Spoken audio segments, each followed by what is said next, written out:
Guys, today I will show you the Duino scope. I have a Duino scope which is 190 series. Let me show you the details of the Duino scope. You can see here over the scope. This is called head of the scope. Head is connecting with two shafts. One shaft is connected with the NS unit and the other shaft is connected with LG cord, and the distal end of this LG cord is connected with shaft and the distal attachment of the scope, which is connected with light source. Now let me tell you, some knobs are here.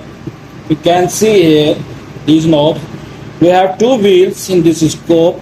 The smaller one, in movement is left and right. If we move this wheel opposite of you, it will go towards the right.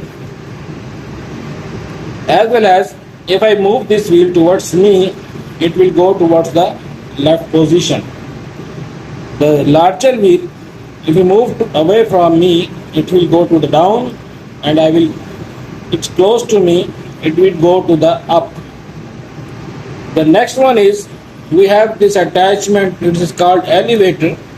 You can see the elevator here. If I move this elevator towards the down, it will go up. You can see here as well. If I move the elevator away from me, it will go relaxed position. Right?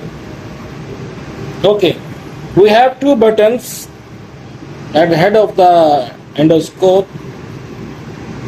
The red one is suction button, this one, and the blue one is air plus water. If we press this red one all the way, all the fluid will suck from this NS unit and from the lumen. If we touch this blue one, air is bypassed through this scope and the lumen will inflate with air. If we press it all the way, water will come from the air water container through this scope, and water will come from the tip of the lens. So your lens will be cleaned. This black tip is your lens and the white is your light.